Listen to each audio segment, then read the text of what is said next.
Good morning children. Our today's topic is transport of gases. That means transport of oxygen and carbon dioxide. Here they have explained the transport of oxygen in your book here and transport of carbon dioxide in this paragraph. But I have converted the whole topic in the form of notes which I am providing you also.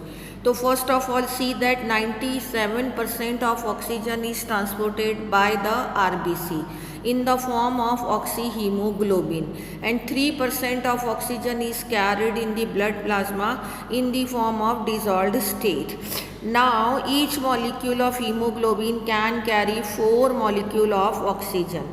So first of all we will see the what happens at alveolar surface. So what are the conditions at alveolar surface? That at alveolar surface the high partial pressure of oxygen PO2 is high, low partial pressure of carbon dioxide PCO2 is low, low temperature and low hydrogen ion concentration is there. So in these conditions are actually favorable condition for the binding of oxygen with hemoglobin. So at alveolar surface oxygen will bind with hemoglobin to form oxyhemoglobin. It is carried by the blood to the tissues. Now at tissue level what will happen? Oxygen is used in the process of cellular respiration and this oxygen actually has to got dissociate from the oxyhemoglobin. So how do it get dissociate from oxyhemoglobin? Because of low partial pressure of oxygen at tissue level, because of high partial pressure of CO2 at tissue level, because of high temperature and high hydrogen ion concentration. So these conditions are favorable for the dissociation of oxyhemoglobin. At tissue level it will break down into oxygen and hemoglobin. This oxygen is used in the cellular respiration and carbon dioxide is produced. That carbon dioxide is again carried by the blood. So the transport of carbon dioxide we will discuss later on. Before this we are here discussing the oxygen dissociation curve. Oxygen dissociation curve is shown here in your book. Look at here, it can be defined as it is a sigmoid curve which is obtained when the percentage saturation of hemoglobin with the oxygen is plotted against the partial pressure of oxygen.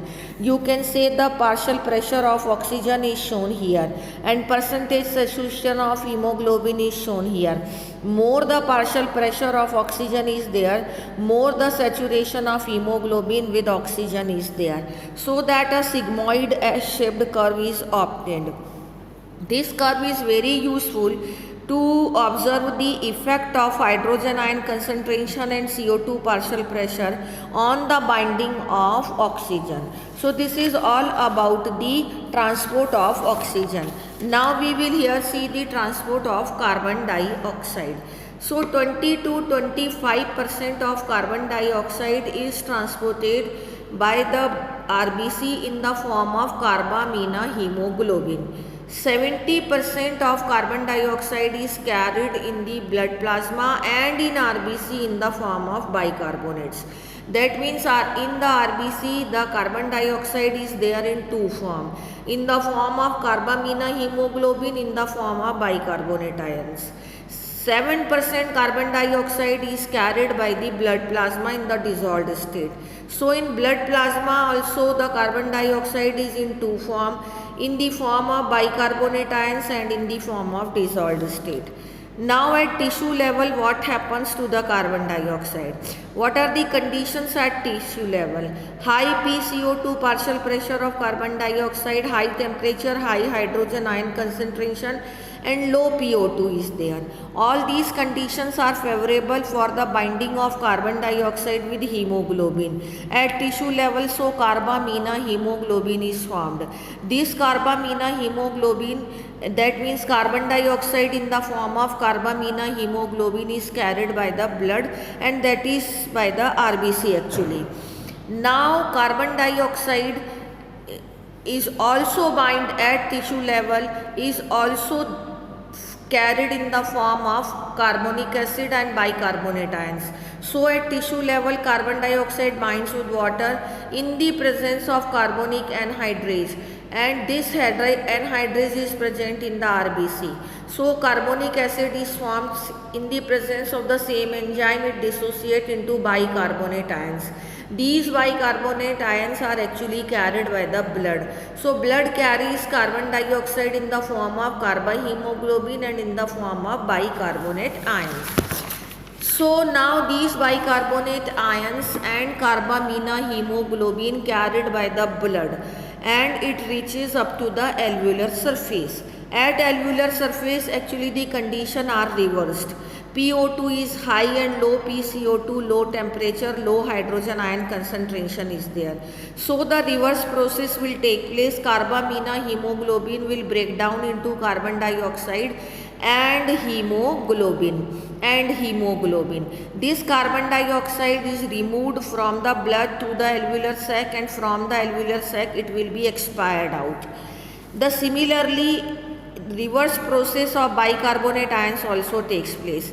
These bicarbonate ions bind with hydrogen ions in the presence of carbonic anhydrase. Carbonic acid will form, it will get dissociate into carbon dioxide and water, and this carbon dioxide will eliminate from the blood to the alveolar sac, and then it is expired out. Every 100 milliliter of deoxygenated blood delivers approximately 4 milliliter of carbon dioxide to the alveoli. The equation which I have written in two forms, two places, at tissue level and at the alveolar surface. Here they have shown at one place only in the reversed manner, that at alveolar surface it is going in this direction, at tissue level it is going in this direction. At tissue level it is going in this direction, at alveolar surface it is going in this direction.